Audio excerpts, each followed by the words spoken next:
Hello, lovelies.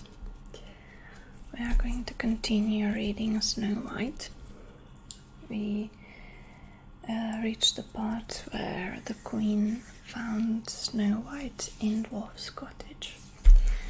Snow White asked her what was she selling, and she said, good wares, fine wares, laces and bobbins of all color.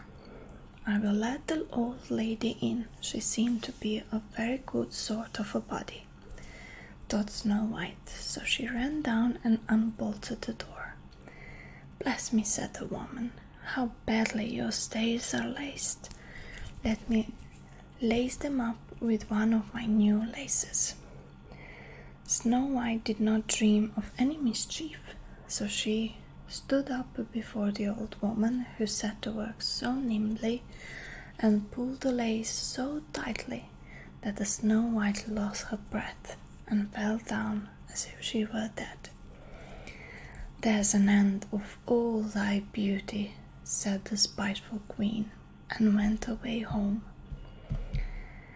In the evening the 7 dwarfs returned, and need not say how grieved they were to see their faithful Snow White stretched upon the ground motionless, as if she were quite dead.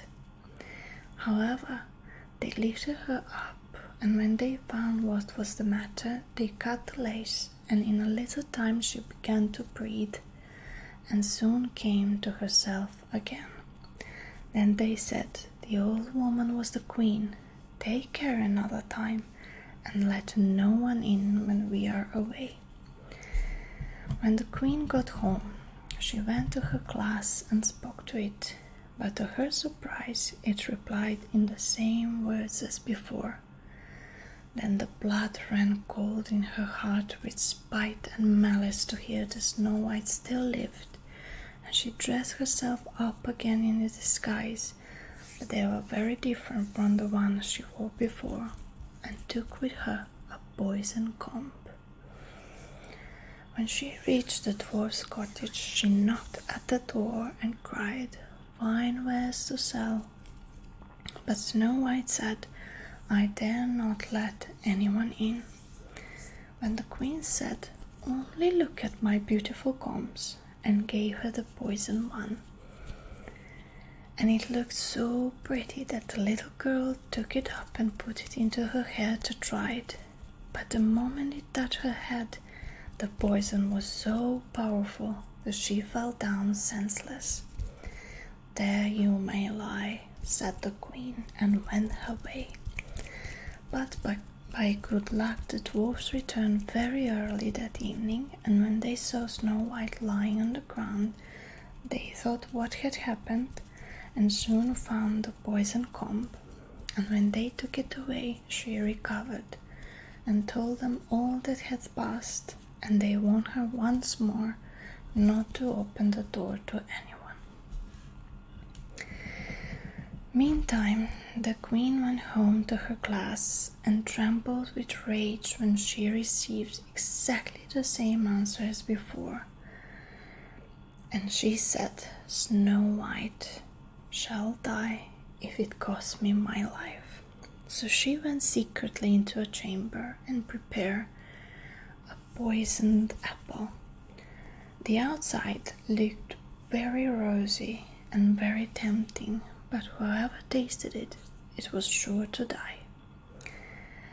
Then she dressed herself as a peasant's wife and traveled over the hills to the dwarf's cottage and knocked at the door. But Snow White put her head out of the window and said, I dare not let anyone in, for the dwarfs have told me not to. Do as you please, said the old woman, but at any rate take this pretty apple. I will make you a present of it. No, said Snow White, I dare not take it. You silly girl, answered the other. What are you afraid of? Do you think it is poison? Come, do you eat one part, and I will eat the other. Now the apple was so prepared that one side was good though the other side was poisoned. Then Snow White was very much tempted to taste it, for the apple looked exceedingly nice, and when she saw the old woman eat, she could refrain no longer. But she had scarcely put a piece into her mouth when she fell down dead upon the ground. "This time nothing will save thee," said the queen, and she went home to her glass. And it at last said, "Thou, queen, art the fairest of all the fair." And then her envious heart was glad, and as happy as such heart can be.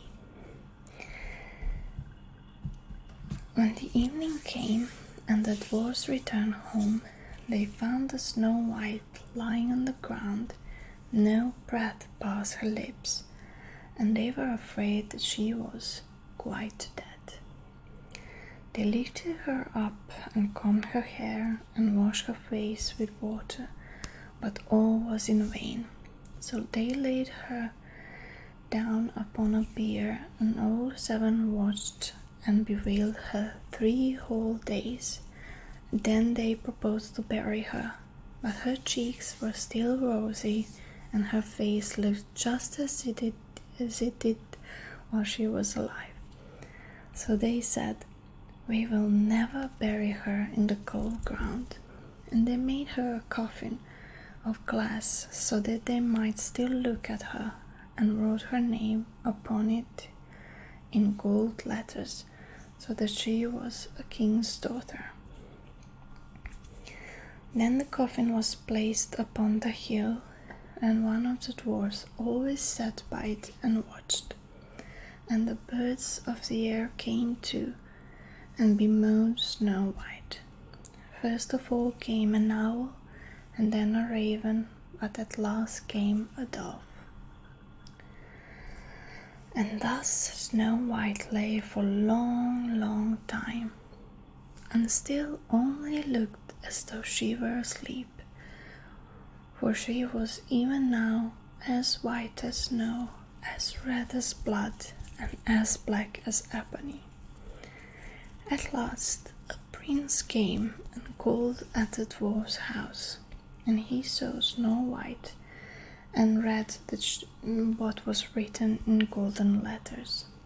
Then he offered the dwarfs money and earnestly prayed to them to let him take her away. But they said, "We will not part with her for all the gold in the world."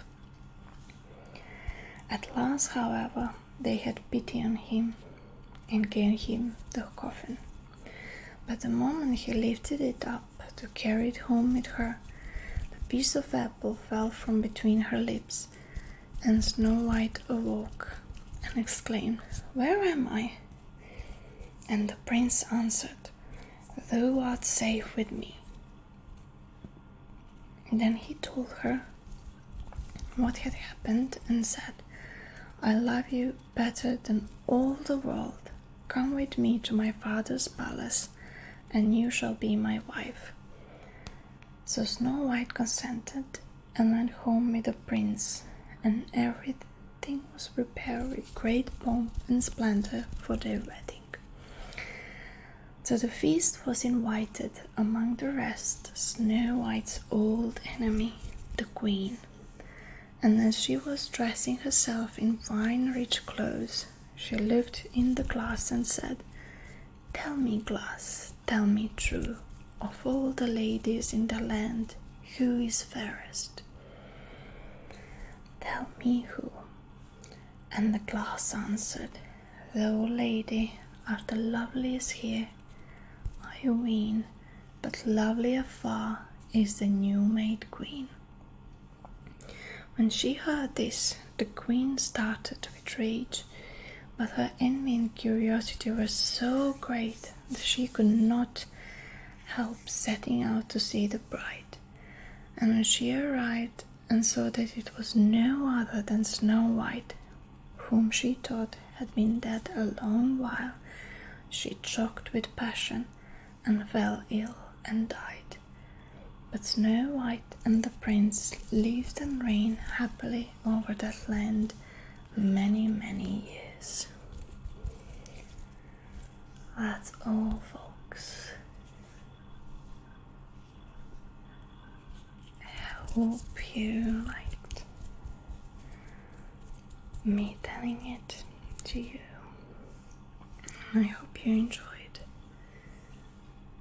That's it for now. Goodbye.